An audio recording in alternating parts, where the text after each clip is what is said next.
kita panjatkan rasa syukur kita kepada Allah Subhanahu wa Ta'ala, karena pada hari ini kita masih diberikan nikmat sehat dan nikmat sempat, sehingga kita masih dimudahkan oleh Allah untuk melangkahkan kaki di kajian yang insya Allah muliakan ini.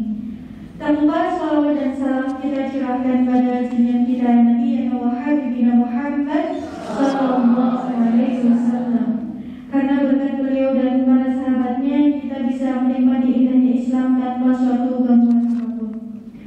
Sebelum kajian ini saya mulai, saya akan membacakan susunan acaranya. Yang pertama adalah pembukaan, yang kedua adalah materi inti atau kajian, yang ketiga adalah lain-lain, dan yang terakhir adalah penutup. Untuk acara yang pertama adalah pembukaan marilah kajian pada sore hari ini kita buka dengan bacaan basmalah bersama-sama. Bismillahirrahmanirrahim. Untuk acara selanjutnya adalah kajian atau materi yang akan disampaikan oleh Ustazah Istighfar. Waktu dan tempat saya persilahkan. Terima kasih. Bismillahirrahmanirrahim. Assalamualaikum warahmatullahi wabarakatuh. Alhamdulillah, innal hamdalillah nahmaduhu wa nasta'inuhu wa nastaghfiruh wa na'udzu billahi min shururi anfusina wa min sayyiati a'malina, may yahdihillahu fala mudhillalah wa may yudlil fala hadiyalah. Asyhadu an la ilaha illallah wa asyhadu anna Muhammadan abduhu wa rasuluh. Ya ayyuhalladzina amanu taqullaha wa qulu qawlan sadida yuslih lakum a'malakum wa yaghfir lakum dhunubakum wa may yuti'illaha wa rasulahu faqad faza fawzan 'azima. Amma ba'd. Rabbi shrah li sadri wa yassir li amri wahlul 'uqdatam min lisani yafqahu qawli. Allahumma anfa'na bima 'allamtana wa 'allimna ma yanfa'una wa zidna ilman. Amma ba'd. Sehat semua Ibu? Alhamdulillah. Iya, semangat nggih Bu? Semangat. Ucapan alhamdulillah adalah tahu bahwa itu adalah kata Rasul sallallahu alaihi wasallam, alhamdulillah tamlaul mizan. Ucapan alhamdulillah itu memenuhi timbangan. Ya, jadi dalam sebuah riwayat disebutkan khairud du'a, sebaik-baik doa adalah ucapan alhamdulillah. Dengan ucapan tersebut kita menunjukkan kita adalah hamba yang senantiasa bersyukur kepada Allah, ya, sehingga yang terucap dalam lisan kita semuanya adalah ucapan-ucapan syukur. Ibu-ibu yang dirahmati Allah, salawat dan salam semoga senantiasa tercurah kepada uswah hasanah kita Nabi Agung Muhammad sallallahu alaihi wasallam beserta keluarga, sahabat serta pengikutnya yang senantiasa istiqomah hingga datangnya hari kiamat. Hari ini kita akan yang kemarin kita janjikan ya Bu, majelisnya para wanita. Majelis apa Bu? Majelis ghibah. Kemarin kan kita bahas ya tentang di antara sekian banyak dosa-dosa yang diremehkan wanita adalah tentang ghibah, ya, tentang ghibah, yaitu mengucapkan sesuatu ya, entah itu di belakang seseorang yang apabila orang tersebut tidak menyukai, maka itulah yang namanya ghibah. Walaupun sebagian kita mengatakan benar wong yang diomongin benar, lah ya itu yang namanya ghibah, ya. Adapun yang tidak benar yaitu namanya fitnah, ya, kita memfitnah wal iyadzubillah. Ternyata ibu-ibu yang dirahmati Allah, ada sebuah riwayat dari Abu Hurairah radhiyallahu anhu. Berkata Hisam bin Urwah dari saudaranya ya Abdullah bin Urwah, anak kembar dari Asma dan Arwah bin Zubair bin Awam. Dari Aisyah radhiyallahu anha, ia bercerita kepada Nabi, istrinya itu bercerita kepada suaminya itu Nabi Muhammad sallallahu alaihi wasallam. Beliau mengatakan berkumpul 11 wanita dan mereka sepakat untuk menceritakan perihal suami-suami mereka. Dan ia pun sepakat untuk tidak menyembunyikan sedikit pun, ya, dari apa yang ada pada diri suami. Nah, ini dari awal saya sudah menceritakan bahwa mereka itu mau sepakat gibah yuk gibah gitu ya. Dan materinya sudah ditentukan. Materinya apa? kita cerita tentang suami-suami kita yuk gitu. Akhirnya ada yang keberatan, ada yang mungkin senang ya. Tentunya yang senang itu yang ketika mendapati suaminya baik ya, ada yang tidak suka, ada yang sebel begitu. Tetapi para wanita ini mereka itu berkumpul tadi sepakat untuk menghibahi suami mereka. Dalam sarah disebutkan bahwa wanita tersebut adalah wanita-wanita Quraisy, yaitu wanita pada zaman jahiliyah ya. Belum datangnya Islam sehingga mereka tidak merasa bahwa apa yang mereka ucapkan itu adalah sebuah dosa ya.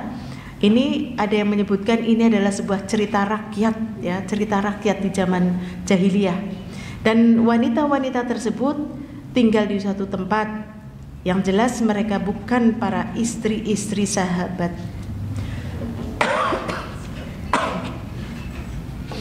Bukan istri sahabat sehingga wanita tersebut tidak diketahui namanya ya, namanya siapa, suaminya namanya siapa, tidak diketahui ya, wanita tersebut tidak diketahui suaminya.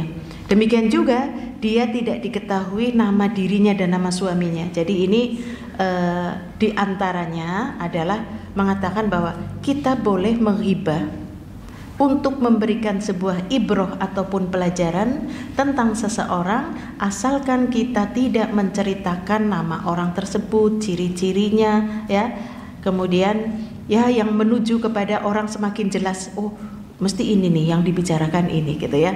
Nah ini. Jadi perbolehkan, tetapi kita hanya untuk mengambil ibroh, mengambil pelajaran ya. Jadi kita tidak boleh, contohnya kita ingin menghibahi tetangga kita, tapi menghibahnya itu ya ada orang ya istilah pokoknya RT-nya dewek lah, umahnya nomor 5 wes akhirnya ngerti gitulah ya.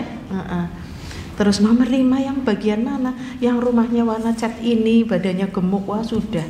Berarti ini memang tidak menyebutkan nama tapi menyebutkan arah, ciri dan sebagainya, mengakibatkan sudah kelihatan pasti yang dibicarakan ini. Padahal ketika sebuah cerita yang mungkin kita akan mengambil pelajaran tidak disebutkan namanya, maka dia tidak akan berpikir bahwa yang sedang dibicarakan adalah si fulan atau fulana.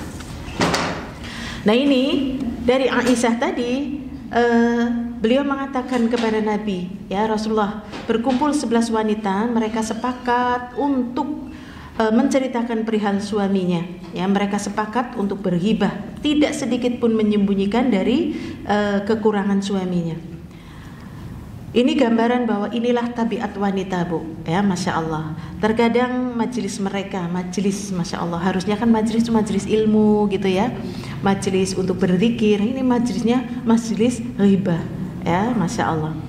Terkadang ia bercerita tentang dirinya, tentang suaminya, atau mungkin tentang suami orang lain ya. Tidak sedikit dalam berghibah itu pasti ada yang bicarakan apakah mertuanya, mantunya ya, mantuku jen gitu ya, atau mertua dan sebagainya, atau mungkin ipar ya, Masya Allah.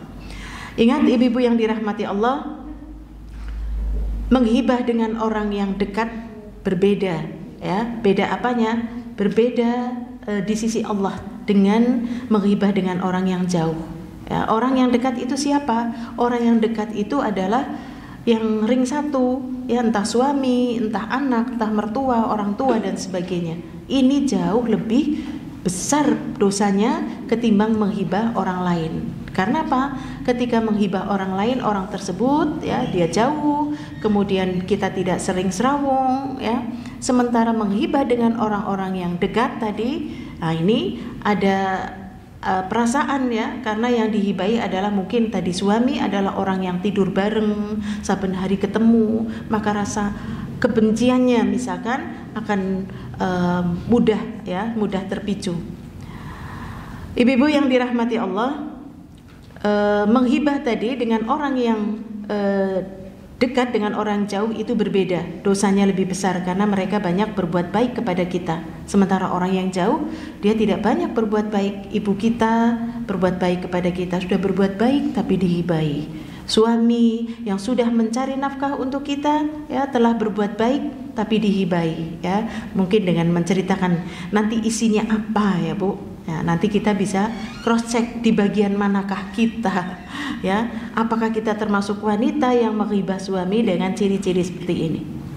Kemudian ibu-ibu yang dirahmati Allah, terkadang pula di dalam menghibah itu ada kebanyakan itu adalah mencela, tetapi bukan berarti tidak mungkin untuk memuji. Kemungkinan ya di dalam cerita ini nanti 11 wanita itu ada yang dia bercerita tetapi isinya memuji suaminya, ya. Ada pula yang mencela. Dan memuji suami kadang ada juga tujuan memuji ini adalah pertama dia dusta, ada juga supaya dia tidak diketahui bahwa aslinya keluargaku atau hubunganku dengan suami ini sebenarnya agak renggang, tapi untuk menutupi maka supaya menyangka bahwa menyangka bahwa suaminya sangat menyayangi dirinya, ya. Ini pun juga ada hibah, tetapi tadi ya untuk memuji suaminya. Padahal Rasulullah Shallallahu Alaihi Wasallam mengatakan seorang yang berhias dengan sesuatu yang tidak ia miliki, maka ia seperti orang yang memakai dua pakaian kedustaan, ya, dua pakaian kedustaan. Ini ada seorang yang dia berdusta supaya dikatakan orang bahwa suamiku tuh sayang. Aku ya kalau hari Minggu misalkan ya, atau aku tuh kalau hari Ahad mesti suamiku tuh selalu punya me time, Masya Allah dengan aku entah pergi ke sana makan-makan enak, padahal enggak. Nah, ini tujuannya adalah supaya orang lain menyangka bahwa seneng ya, membuat orang lain sudah merasa kecewa atau merasa aku enggak begitu, ini sudah senang, ya, waliyatubillah. Dan ini yang dikatakan oleh Rasul Shallallahu Alaihi Wasallam, dia seperti memakai dua pakaian kedustaan. Dia dusta untuk dirinya sendiri, ia pun berdusta untuk orang lain. Ia bergaya contohnya padahal hidupnya ya biasa-biasa saja, ya. Kemudian ada juga ghibah dengan cara mencela, yaitu mencela suaminya agar ia hanya menceritakan kejelekan-kejelekan suaminya, seakan-akan tidak ada baik-baiknya. Yang dia ceritakan tujuannya adalah mencari iba dari teman-teman yang lain, ya, dari wanita-wanita yang lain. Kasihan ya, kasihan. Kalau tadi dia menghibah dengan pujian tetapi penuh dengan kedustaan supaya teman-temannya merasa sedih gitu. Tapi di sini dia menceritakan tentang kejelekan suaminya dengan tujuan adalah untuk mencari iba tadi agar mereka mendapat perhatian gitulah ya. Nah, menjadi pertanyaan adalah kenapa ketika Aisyah radhiyallahu anha mengatakan ini kepada Rasul tentang ada 11 wanita yang pada menghibah suaminya, lalu Rasul Shallallahu Alaihi Wasallam tidak melarang, ya. Pertama, dia adalah wanita jahiliyah. Wanita jahiliyah itu belum datang kepadanya ilmu, ya, dia nggak tahu bahwa hibah adalah dosa besar. Hibah adalah suatu perkara yang dilarang oleh Allah Azza wa Jalla, ya. Kemudian yang kedua, kenapa Rasul Shallallahu Alaihi Wasallam tidak melarang? Karena Aisyah tadi tidak menyebutkan nama wanita-wanita, ya. Dan hebatnya Rasul Shallallahu Alaihi Wasallam nggak kayak suami kita. Siapa gue 11 wanita itu siapa? Jenenge siapa gitu ya. Nah ini Rasul Shallallahu Alaihi Wasallam tidak bertanya, maka diperbolehkan karena Aisyah sendiri tidak menceritakan siapa wanita-wanita tersebut, ya. Demikian juga tidak menceritakan itu loh Rasulullah istrinya si fulan, istrinya fulan, ya, tidak menceritakan. Maka di sini Rasul Shallallahu Alaihi Wasallam mendiamkan, mendengar. Kemudian haram hukumnya ketika tahu siapa yang dimaksud, ya, siapa yang dimaksud ini haram untuk menceritakan. Karena apa? Ketika seseorang menceritakan atau menghibah dengan cara ciri-ciri tadi, mungkin enggak menceritakan nama, tetapi menyebutkan tempat tinggal dan sebagainya, maka ini akan muncul, ya, perasaan. Kalau dia berpapasan, mungkin dia akan mengatakan, oh kirim dicerita bojoku, gitu ya. Terusan menceritakan, oh ini, oh orangnya begini, ini dilihat, masa ya gini-gini kok galak ya misalkan, ya. Nah ini menjadikan haram, tidak boleh menyebutkan, ya, orang yang dihibai. Kemudian Kenapa Rasulullah Shallallahu Alaihi Wasallam dalam hadis tadi tidak melarang Aisyah untuk bercerita tentang hibah tadi, ya bahwa mereka itu adalah bukan seorang mukmin. Ya, seorang mukmin, seorang muslim itu senantiasa terjaga kehormatannya saat hidup maupun saat meninggal, ya, tidak boleh, tetap ia terjaga kehormatannya, maka dilarang untuk kita menghibahinya. Ibu-ibu yang dirahmati Allah, mari kita dengar cerita atau hibahan para wanita tadi. Ya, biasanya menghibah itu adalah sesuatu yang menyenangkan ya untuk didengar ya. Makanya mari kita dengar, mari aja berisik gitu ya. Masya Allah ya. Bagaimanakah wanita-wanita tersebut tadi yang diceritakan oleh Aisyah tadi? Pertama, wanita tadi yang pertama dia bercerita. Kata wanita pertama, dia mengatakan, suamiku itu seperti unta yang kurus di puncak gunung yang sulit untuk didaki, dan bukan unta yang gemuk, Masya Allah, sehingga aku malas untuk naik ke sana sampai atas. Setelah aku sampai puncak, ternyata unta itu kurus, ya, sehingga aku malas untuk membawa turun unta tersebut. Ya, unta tersebut nggak ada dagingnya, isinya kulit sama otot, gitu ya. Otot pun hanya sedikit. Nah, seperti itu. Nah, ini kalimatnya seperti itu, Bu. Ya, tetapi maknanya apa? Maknanya adalah suamiku tuh orangnya pelit, ya. Suamiku itu luar biasa pelitnya. Kalau aku meminta sesuatu kepada suamiku, aku harus merayu-rayu sampai capek gitu ya, ngolor sampai kendor, Masya Allah ya. Baru setelah itu suamiku baru memberikan, tetapi memberikannya sedikit, keteplik gitu ya kemarin ya.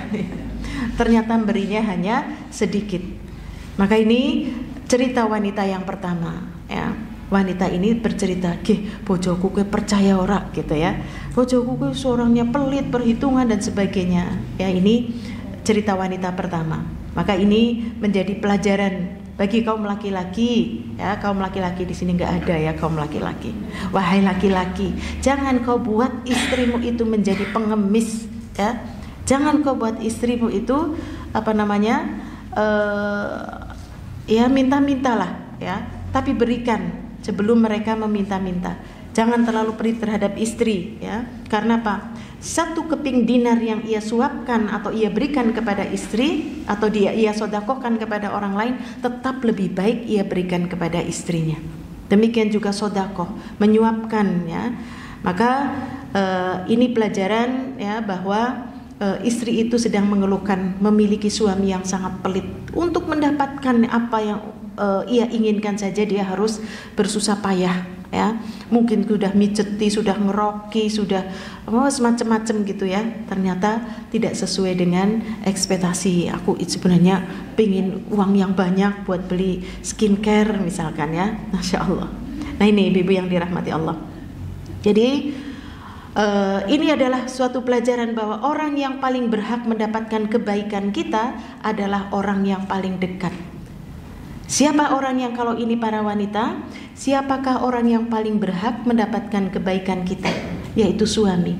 Demikian juga suami. Siapa orang yang paling berhak mendapatkan kebaikan nafkah ya? Adalah istri. Tetapi tadi istrinya tuh sampai menghibah, ngerasani bojone gitu ya, bahwa suamiku itu sangat pelit ya. Dan ini ibu-ibu yang dirahmati Allah, menceritakan wanita pertama adalah suami yang bakhil. Lalu wanita kedua, gantian kamu ayo cerita-cerita tentang suamimu gitu ya.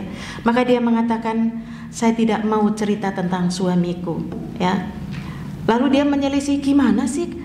Kan kemarin sudah janji kita mau ngobrol-ngobrol, mau curhat, mau ngerasani bojo kita masing-masing. Kenapa kamu diam? Dia mengatakan, karena saya tidak sanggup. Saya tidak mau meninggalkannya ya. Ia seperti urat dan pusar yang menonjol. Apa ini maksudnya ya? Kalau pertanyaan itu dan kita pulang ya, apa sih urat dan udel bodong gitu ya? Ya ini kan pusar yang menonjol ya. Masya Allah. Maka dia mengatakan, suamiku itu aib akeh banget. Aib suamiku banyak sekali. baik yang orang ketahui maupun yang tidak diketahui. Pusar kan nggak diketahui orang ya Bu, tapi bisa diketahui orang dengan sebab penonjol. Kaosnya loh, ini kaosnya kayak gitulah ya. Nah ini menunjukkan sebuah aib suamiku itu sangat banyak, sehingga baik yang diketahui orang lain maupun yang tidak diketahui orang lain. Maka wanita ini mengatakan, aku takut kalau saya cerita, aku nggak berhenti-henti saking banyaknya aib suamiku. Ya, jadi dia diam tujuannya itu kalau aku sudah buka satu, aduh nanti semuanya kepengin buka kabeh gitu ya, Masya Allah. Nah ini karena saking banyaknya keburukan suaminya. Dia mengatakan, aku khawatir kalau suamiku mendengar maka ia akan menceraikan aku. Ya, jadi dia nggak mau cerita dengan keras ya, dia mungkin mau ceritanya dengak-dengok dulu, anak bojoku raya gitu ya. Dia khawatir kalau suamiku mendengar ceritaku maka ia akan menceraikanku. Ya, dia mengatakan, saya tidak sanggup hidup terkatung-katung tanpa suami. Ya, dia kalau sudah diceraikan sudah dia jadi janda. Siapa yang menafkahi, siapa yang ini, dia nggak mau. Tetapi akhirnya dia hanya mengatakan, aku khawatir nek aku cerita kepingin semua aib aku keluarkan. Berarti ini menceritakan aibnya banyak, tetapi tidak disebutkan secara spesifik. Kalau wanita yang pertama diceritakan secara spesifik bahwa suamiku bakhil, pelit begitu ya. Nah ini maka wanita yang kedua ini dia bersabar dengan akhlak suaminya ya. Jadi akhlak suami yang buruk mau apapun lah dia bersabar. Pokoknya buruknya semuanya lah ya. Kemudian wanita yang ketiga, sehingga sudah jadi begitu ya. Mungkin yang pertama merasa, aduh dia lebih akeh ya, aku cuman satu pelit ya. Kemudian suami yang ketiga, istri wanita yang ketiga, dia mengatakan, suamiku adalah al-asyannaq ya. Asyannaq, apa itu? Suamiku adalah orang yang angkuh, suamiku orang yang diktator, orang yang kurus jangkung. Kalau saya ngomong saja sedikit ya langsung dicerai. Tapi kalau saya diam, saya terkatung-katung katanya ya. Nah ini suami yang apa ini ya? Maka dikatakan bahwa suamiku adalah orang yang oke penampilannya, Masya Allah, perlente gitulah ya. Tetapi sangat dahsyat, dia itu sangat diktator. Dia tidak pernah mendengar apa kata istrinya, tidak apalagi istrinya. Demikian juga orang lain dia pun tidak pernah mendengar. Begitu seorang istri begitu aku ngelawan sedikit saja, sudah pasti yang keluar dari lisannya, ku ceraikan kau ya. Nah ini banyak hak-haknya yang tidak terpenuhi, maka aku lebih baik diam ya. Maka ini ibu yang dirahmati Allah, ini wanita yang kedua, dia sedang menceritakan bahwa suaminya itu luar biasa ya. Mungkin penampilannya oke, karena banyak ya mungkin ketika seorang bertemu dengan orang lain dia akan mengatakan, ih senang ya kamu punya suami gitulah ya. Apa sih, sudah ganteng, orangnya cool, orangnya ini, itu pandangan manusia. Tapi istrinya tadi mengakui betul suamiku itu orangnya apa namanya tinggi jangkung ya, tinggi besar seperti itu.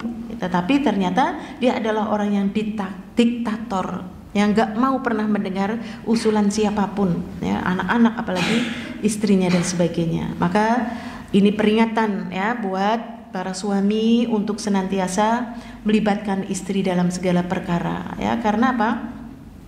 Nabi SAW dia adalah seorang nabi, seorang pemimpin dunia, tetapi dia tidak pernah memakai pakaian kebesarannya bahwa dirinya adalah seorang pemimpin dunia dan akhirat ya. Sehingga ketika di rumah dia tidak akan mengatakan siapa kamu ya, aku ini nabi loh, tidak pernah. Bahkan Nabi SAW beliau jahit baju sendiri yang bolong ya, nanbal sandal ia sendiri ya. Dia tidak merasa dirinya seorang pemimpin ya, padahal banyak Masya Allah ya. Kadang-kadang ada seorang istri yang dia itu ibaratnya melebihi suaminya ya. Contohnya apa ini ya, istrinya pokoknya lebih bos daripada suaminya, istrinya lebih jaksa daripada suaminya, ibu rumah tangga misalkan ya. Terbukti kita banyak melihat kisah-kisah orang yang kemarin ya di bandara karena dia bersalah tetapi nggak mau disalahkan, dia mengaku bahwa kok nggak tahu apa suamiku gitu ya. Akhirnya dia melawan hukum seperti itu. Dan Nabi SAW tidak pernah, Nabi juga berdakwah tidak pernah begitu pulang ke rumah merasa orang-orang rumah itu harus tunduk, harus patuh ya. Tapi bagaimana memberikan keharmonisan di dalam rumah tangganya. Kemudian Nabi SAW ketika di rumah tidak pernah memposisikan dirinya sebagai Nabi tetapi sebagai suami ya. Dia diskusi dengan istrinya tentang rumah tangganya, tentang anak-anaknya ya. Demikian juga tentang ya mungkin para sahabiah atau mungkin bercerita tentang apalah keluhan-keluhan istri ingin didengar oleh suami. Masya Allah. Ini baru berapa? 3. Kita termasuk orang yang mana ini yang 3 ini? Belum ya? Belum. Baik, nanti ada yang inilah baru aku nih ya. Masya Allah. Istri keempat atau wanita keempat, dia mengatakan, suamiku itu seperti pegunungan Tihamah ya. Kalau siang panas, sedangkan kalau malam dingin sekali ya. Maka dia mengatakan suamiku itu tidak membosankan, tetapi suamiku juga tidak menakutkan. Ia biasa-biasa saja. Dia tidak romantis, tapi ya dia tidak dingin. Kadang-kadang galak, kadang-kadang enggak, begitu ya. Inilah suamiku yang datar, begitu ya. Ada sesuatu gembira, ya biasa saja. Sesuatu yang sedih, ya biasa saja, ya. Nah ini curhatan wanita keempat bahwa laki-laki suamiku itu orangnya apa sih ya, kalau bahasa kita cool apa ya? Ya kalau cool ya mungkin hanya penampilannya saja lah ya. Tetapi suamiku begitulah ya, kadang-kadang menyenangkan, kadang-kadang nyebeli gitu ya. Ketika tadi kalau siang begitu panas, tapi kalau malam sangat dingin. Kepinginnya kita kalau siang agak dingin ya, kalau malam ya jangan panas lah. Masya Allah. Jadi ibu-ibu yang dirahmati Allah, tadi curhatan wanita keempat, dia mengakui suaminya seperti itu, biasa datar orangnya ya. Kemudian yang kelima, suamiku kalau masuk ke dalam rumah seperti macan, tetapi kalau keluar rumah dia seperti singa ya. Masya Allah. Apa maksudnya? Ia tidak pernah bertanya-tanya tentang apa yang ia dapati ya. Ia sukanya tidur, ia cuek, ia tidak peduli dengan keadaan rumah ya. Tetapi ia tidak pernah komplain. Oh, kalau di sini banyak sekali komplain ya. Kalau di rumah dia seperti macan, dia tadi banyak komplain ya. Kenapa sih masak kok seperti ini? Kenapa sih kok tempat tidur begini? Kenapa kok kamar mandi terus begitu ya? Ia seperti macan, ia senangnya menerkam, senang untuk berhubungan biologis. Ada yang maknanya begitu ya. Senangnya itu tadi hubungan terus ya. Kemudian suamiku itu seperti singa. Di luar itu dia senantiasa waspada ya. Waspada, tetapi begitu sampai rumah isinya tidur begitu ya, macan, seperti macan tidur, senangnya juga menerkam istri adalah tadi untuk sering untuk berhubungan ya. Nah ini apakah artinya istrinya memuji ya atau istrinya itu komplain ya? Anda ada yang mengatakan ini sebuah pujian. Bojoku seneng banget gitu ya, suamiku tuh seneng banget menerkam ya. Masya Allah ya. Kemudian wanita yang ke-6 ya, wanita ke-6, suamiku kalau makan semuanya habis, kalau minum juga semuanya habis. Hobinya makan, tidak pernah menjulurkan selimut ya. Jadi saking kenyangnya makan, jadi dia tidak pernah menjulurkan selimut ya. Jadi pakaiannya telanjang begitulah ya. Kemudian dia pun tidak mengulurkan tangannya untuk diriku. Ya, dia hidupnya itu tadi, makannya banyak, minumnya banyak, habis itu kekenyangan, terus tidur, aku dicuekin ya, aku nggak pernah diajak makan-makan dan sebagainya ya.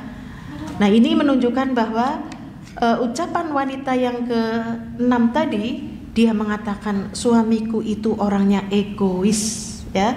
Suamiku egois, tidak pernah ia memikirkan istrinya. Dari makan ya nggak peduli, kamu sudah mah gitu lah ya, sudah makan belum dek, makan saja yang dihidangan semuanya habis. Juga pada anak-anaknya ya, dia tidak pernah memikirkan istrinya. Dan istri ini sedih ya karena tidak diperdulikan tadi oleh suaminya.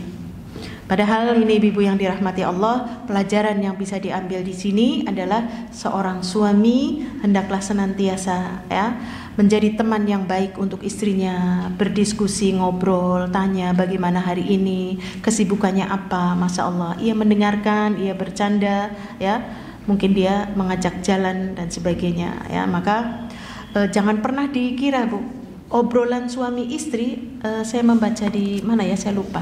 Obrolan suami istri sebelum tidur, ini kan ada sebuah dalil ya bu, bahwasanya Rasul Shallallahu Alaihi Wasallam itu melarang kita ngobrol setelah sholat isya, ya, untuk kita segera tidur, kemudian sehingga kita bisa qiyamul lail, ya. Tetapi kecuali obrolan suami istri, ya. Ada yang mengatakan pahalanya obrolan suami istri ya seperti orang mendengarkan kajian ya, satu mendengarkan, satu menyampaikan seperti itu ya. Jadi ini bagian yang dilarang tapi dibolehkan kecuali tadi obrolan antara suami istri ya, masya Allah. Nah, setiap hari ditanya gimana aktivitasmu hari ini, ketemu siapa, ini gantian istri yang bertanya gimana mas hari ini ya, tugasmu, pekerjaanmu, perjalanan di jalan dan sebagainya. Ini perkara-perkara yang ringan ya, tetapi ini sungguh akan menumbuhkan rasa cinta ya, karena ada perhatian kecil walaupun hanya nanya, hanya menanyakan sesuatu. Ini menunjukkan bahwa orang yang bertanya itu tadi siap untuk mendengarkan ya, mendengarkan walaupun pada kenyataannya seorang istri kalau sudah ditanya, Bu, gimana kamu? Wah, sudah mulai ditata ya. Ini tetanggaku si ini, aduh, teneng malah mambrah-mambrah gitu ya.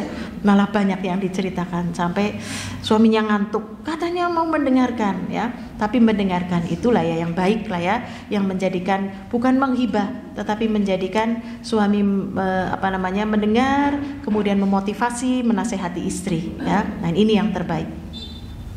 Maka berikan ya, tadi seorang suami berikanlah perhatian kepada istri. Jangan sampai istri itu curhat kepada orang lain. Demikian juga suami bu, ya. Kadang-kadang suami mau ngajak ngobrol, istrinya yang sudah ngantuk lah, sudah capek pekerjaan, ya, masya Allah. Tapi kalau laki-laki sih tidak seperti wanita ya bu. Wanita itu harus mengeluarkan kata berapa sehari? 20.000 kata kan ya. Iya, jadi kalau sudah curhat ya kepinginnya nggak mandek begitu. Nah, kalau suami tidak mau mendengarkan curhatan seorang istri, bisa akibatnya istri akan curhat kepada orang lain. Apa jadinya? Ya, belum lagi kompor yang dicurhati itu kompor. Ya sudah semakin membesar, semakin panas ya, insya Allah. Kemudian wanita yang ke-7. Dalam kisahnya inilah wanita yang memiliki suami paling parah dari semuanya. Masya Allah. Dia mengatakan suamiku itu ayaya. Ya, apa itu ayaya? Suamiku lemah syahwat. Suamiku itu tobako. Suamiku itu sudah lemah syahwat. Dia bodoh lagi ya. Dia bodoh gitulah ya. Masya Allah. Demikian juga suamiku adalah tukang pukul, suka menampar. Ya Allah ya. Nah ini seluruh penyakit dari A sampai Z yang ada pada suami-suami kalian ada di suamiku, masya Allah ya. Dia mengatakan demikian. Jadi aku tidak tahan dengan emosinya. Suamiku adalah orang yang temperamen. Nah ini ya. Sampai ke-7 ada yang sudah mirip. Alhamdulillah. Nanti kita yang kan ini 11 wanita, yang ke-12 lah ya, sitanya yang indah-indah semua ya. Masya Allah ya. Jadi istri yang wanita yang ke-7 tadi mengatakan suamiku itu adalah suami yang luar biasa, lemah syahwat, ibaratnya mana untuk menyenangkan istri. Suami yang bodoh, mana bisa ia untuk diajak berdiskusi, berbicara ya, karena bahlul gitulah ya. Lala lolo kalau diajak bicara. Demikian juga tukang pukul, ngomong salah sedikit sudah menampar ya. Begitu salah sedikit sudah marah-marah. Nah, ini yang dikatakan oleh istri yang wanita yang ketujuh tadi, mengatakan penyakit dari A sampai Z yang ada di istri-istri kalian semuanya ada di suamiku, ya, Masya Allah. Aku tidak tahan tadi ya, karena emosinya sangat meledak-ledak. Kemudian wanita yang ke-8, suamiku adalah seperti kelinci, sentuhannya lembut dan aromanya selalu wangi. Merindukan, menyenangkan, gemesin katanya ya, Masya Allah. Ini curahan istri dari seorang suami yang dia mengatakan suamiku seperti kelinci. Kelinci kan lucu ya Bu, bulunya tebal ya, hangat, kepinginnya diul-ul saja ya. Nah ini dia mengatakan demikian. Dia selalu menyenangkan, merindukan, dintenteni gitulah ya. Suaminya sangat menyenangkan, ia suka berhias untuk istrinya ya. Jadi berhias itu bukan ketika keluar, dia ingin di depan istrinya ya mandi bersih pakai minyak wangi ya. Kemudian ya itu tadi, berhiasnya laki-laki kan nggak pakai bedak lah ya, berhiasnya ya mandi bersih pakai minyak wangi, Masya Allah. Seperti istrinya, seperti aku juga berhias untuk suamiku ya. Dan ini ibu yang dirahmati Allah, nah kalau mungkin ini adalah ya suami, nah ini tipe suamiku ini ya, Masya Allah. Jadi Nabi SAW, beliau senantiasa berhias dan bersiwak untuk istrinya. Setiap kali dia mau memasuki rumah istri-istrinya, beliau senantiasa untuk bersiwak ya. Nabi ingin menyenangkan istrinya. Kemudian wanita tadi yang memiliki suami seperti kelinci, aku ini mendominasi dia ya, dan dia pun mendominasi aku. Ia selalu mengalah untuk istrinya, demikian juga mengalah untuk orang lain, demikian juga untuk menjaga keharmonisan rumah tangga supaya tidak terjadi pertengkaran ya, perselisihan, maka suamiku senantiasa mengalah, Masya Allah. Nah, ini kan luar biasa ya Bu. Nah ini, jadi demikian seharusnya diantaranya seorang suami istri di dalam rumah tangga adalah tadi ya, dia mengalah walaupun dia menang ya, tapi dia tidak akan menang sendiri. Ibaratnya mengalah untuk menang. Menangnya adalah harmonis ya, rumah tangganya tidak terjadi percekcokan yang panjang, berhenti dengan mengatakan iya ya sudah, aku yang salah, aku yang minta maaf. Begitu selesai ya, Masya Allah. Nah ini tipe wanita yang ke-9 8 ya, yaitu seperti kelinci. Kemudian wanita yang ke-9 ia berkata, wanita yang ke-9, suamiku tiang rumahnya tinggi, sarung pedangnya panjang, dan debu dapurnya senantiasa banyak, serta rumahnya dekat dengan pertemuan. Nah ini, apa maksudnya bahwa suamiku itu tiang rumahnya tinggi? Ia menceritakan bahwa suamiku itu orangnya itu mulia sekali, seneng banget jamu tamu ya, ayo mampir begitu. Demikian juga suaminya senantiasa gagah, suaminya senang masak untuk menjamu tamu, dan rumahnya menjadi tempat orang-orang berkumpul, tempat orang-orang musafir pada mampir, demikian juga tempat orang-orang bertanya untuk curhat, Masya Allah ya. Betapa besar pengaruh istri terhadap suami ini Bu ya. Jadi wanita yang ke-9 ini mengatakan bahwa suamiku itu orangnya pasti royal gitu ya. Kalau ada tamu sini mampir-mampir, pada datang makan-makan, tetapi dia nggak merepotkan istri, dia masak sendiri, sudah disediakan suatu maksud tiang rumah yang tinggi, ada tempat untuk dia berkumpul bersama teman-temannya ya. Sebagian ada orang yang istri yang mengatakan senang ya, tetapi ada yang tidak senang karena laki-laki ini adalah orang yang senang menjamu tamu tuh hampir setiap saat, sehingga istrinya orang keduman gitulah ya. Istrinya itu kebahagiaannya sedikit ya, kalau sudah lelah banget ya, seperti itu. Nah ini ibu-ibu yang dirahmati Allah, dari wanita yang ke-9 ini juga tadi ya, pengaruh dari istri, seorang suami menjadi dermawan itu juga pengaruh dari istri, karena tidak sedikit Bu ya, seorang istri yang dia itu justru mencegah suaminya untuk berbuat baik, ngapain sih mas masak-masak gitulah ya, ngapain jadi beli ini beli itu ya. Nah ini kenapa suami sampai menjadi orang yang senang memuliakan tamu tadi, diantaranya adalah karena istrinya pun menyediakan, sudah kompornya biar nggak ke dapur rumah, sudah kompornya sudah di depan, galon sudah di sini, silahkan semua sudah diisi ya, Masya Allah. Ini adalah wanita yang ke-9. Kemudian wanita yang ke-10, dia mengatakan suamiku sangat dermawan, suamiku adalah si Malik. Tahukah engkau siapa si Malik? Ia itu lebih baik daripada orang yang kalian prasangkaan. Ia punya banyak unta, ia punya tempat penggembalaan yang sangat luas. Ia sering memanggil orang makan, senang bersodakoh ya. Nah ini suami yang loman tadi ya, yaitu Malik. Malik itu apa sih? Raja. Tapi di sini maknanya adalah suami yang seperti raja tadi, senang dermawan, kemudian dia memiliki banyak unta ya, kemudian tempat penggembalaannya pun yang sangat luas. Maka orang tersebut hampir sama dengan orang yang ke-9, dia senang memanggil teman-temannya untuk makan, dia pun senang untuk bersodakoh. Lalu wanita yang terakhir, dia mengatakan suamiku adalah Abu Zarrah. Ia memanjangkan anting di telingaku, anting-antingnya istri itu panjang gitu lah ya, dan ia membuat lengan atasku berisi lemu gitu ya, mintek-mintek gitu lah ya, dan ia membuat badanku gemuk, Masya Allah ya. Nah ini apa itu makna daripada Abu Zarrah itu tadi? Suamiku adalah seorang yang penuh sekali perhatiannya terhadapku. Ia selalu menggembirakanku, ia pun memuliakanku. Aku mendengar suara kambing, pelana dan keranda unta. Berarti ini menunjukkan kaya raya. Kambingnya pada bunyi ya, untanya juga, kandangnya juga ya.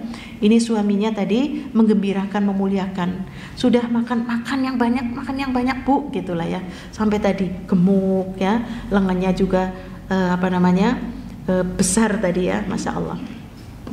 Kemudian ia dimanja, istrinya senantiasa dimanja. Ia tidak pernah dicela. Ia pun membiarkan istrinya bangun sampai pagi. Ya, malam nggak pernah dibangunin, udah tidur karepmu lah, ngono gitu ya, sampai pagi. Demikian juga banyak sekali dayang-dayangnya, pembantunya sangat banyak. Ia cerita tentang ibunya, anak laki-lakinya, anak perempuannya, ya. Tetapi Abu Zarrah itu suamiku itu terpikat dengan wanita, ya. Begitu ia terpikat dengan wanita, maka aku diceraikan oleh suamiku tadi ya, Masya Allah. Nah ini cerita wanita yang ke-11, sudah senang-senang buntut-buntutnya aku diceraikan. Maka mendengar cerita wanita yang ke-11 itu, Rasul SAW mengatakan, Aisyah, aku seperti Abu Zarrah kan, gitu ya. Aku hanya saja aku tidak menceraikan dirimu, ya. Tetapi tadi membuat Aisyah mulia, ya. Aisyah itu dulu ketika masih awal-awal pernikahan, balapan lari dengan Rasul SAW menang bu, ya, karena Aisyah masih kurus, ya. Tetapi setelah pernikahan sekian tahun, gantian Aisyah yang kalah karena Aisyah sudah gemuk, ya, Masya Allah. Nah inilah 11 wanita tadi yang diceritakan oleh Aisyah kepada Rasul SAW.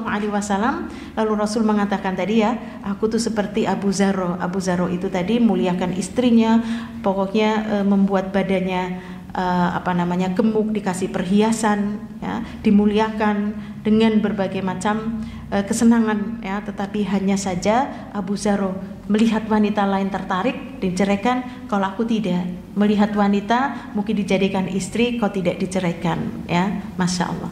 Inilah cerita 11 wanita yang mereka curhat, ya, curhat, tetapi ini menjadi kisah rakyat saja, diceritakan oleh Aisyah kepada Nabi SAW.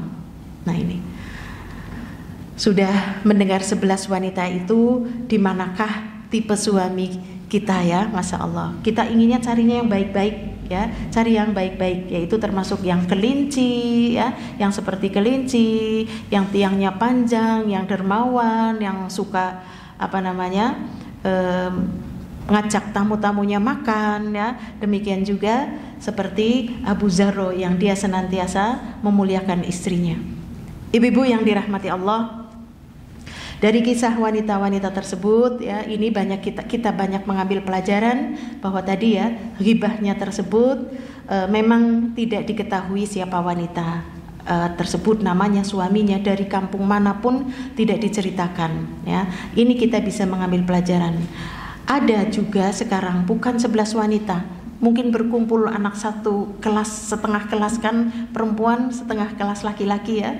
Nah itu, mereka berkumpul untuk menceritakan tentang suami-suami mereka ya.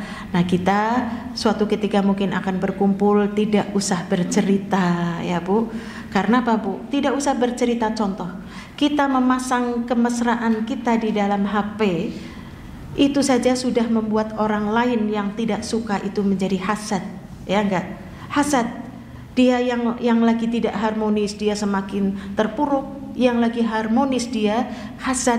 Ternyata dia lebih daripada aku, misalkan ya, walaupun dalam urusan harmonis ya. Jadi apalagi sampai berkumpul kita dengan para wanita hanya untuk menceritakan suami-suami kita, pasangan-pasangan kita. Kita tahu bahwasanya suami kita itu adalah libasun, pakaian ya. Wanita juga pakaian buat laki-laki. Maka perhatikan apa fungsi daripada pakaian, yaitu untuk menutupi aurat, untuk menutupi aib, untuk menutupi kekurangan, untuk juga memperindah ya, supaya kelihatan indah. Yang gemuk bisa kelihatan langsing dengan warna dan model dan sebagainya. Itulah fungsi pakaian. Maka ibu-ibu yang dirahmati Allah, yang terbaik ya dari kita para istri adalah peran seorang wanita itu sangat berpengaruh dengan kesuksesan seorang suami ya. Memang tidak lepas ya, ada peribahasa, suksesnya seorang laki-laki pasti ada peran wanita di belakang ya. Apakah itu ibunya ataukah istrinya? Kalau sudah menikah pasti peran istri. Tapi tidak lepas pula peran ibu, yang mungkin anak laki-laki dia senantiasa memohon doa kepada orang tuanya ya, orang tuanya dengan ridho untuk memberikan doa terus untuk anak-anaknya. Tapi kembali, suami kita adalah pakaian ya, pakaian kita adalah pakaian suami, suami pakaian kita. Maka tutuplah kekurangan suami, aib apapun ya. Karena memang kalau kita mau menceritakan yang fungsinya hanya untuk mencari solusi, silahkan ya, tetapi jangan terlalu banyak dikuliti begitu ya. Karena ada orang yang curhat kok, Masya Allah komplit banget curhatnya. Saya sampai ngeri, sudah saya sudah tahu ya, intinya maksudnya jenengan lagi komplain ya, tapi dia nggak puas, dia ingin, bukan itu saja loh, ada sesuatu yang lebih mendetail, ada sesuatu, Masya Allah ya. Jadi tidak usah, intinya adalah kita ingin mencari solusi. Bagaimana sikapku jika memiliki pasangan yang seperti ini? Gak usah diceritakan, suamiku itu tahu gak, sejak pertama menikah gitu ya, sudah diceritakan. Ada yang, aku gak pernah dikasih nafkah. Masya Allah. Pernahkah kita tahu ibu-ibu yang dirahmati Allah, ketika Rasul Sallallahu Alaihi Wasallam mengatakan, aku diperlihatkan surga dan neraka. Surga banyak sekali orang miskinnya, sedangkan neraka banyak sekali wanitanya ya. Kenapa wanita itu banyak sekali masuk ke dalam neraka ya Rasulullah? Apakah dia kufur kepada Allah? Apakah dia buat durhaka kepada Allah? Rasul Sallallahu Alaihi Wasallam beliau mengatakan bukan. Wa yakfurnal asir. Wanita itu banyak sekali tidak bersyukur terhadap suaminya. Seperti tadi wanita yang berbicara tentang keburukan suaminya. Sayang, yang ada dalam benak saya ya mungkin dia terlantar seperti itu ya, kurus seperti itu. Ya katanya dia, ya aku dikasih rumah sih, nah itu pakainya sih rumah sih, ya baju sih, ya ada mobil juga sih, ya, itu sih bukan sih. Masya Allah. Itu mah dikasih semuanya, Masya Allah ya.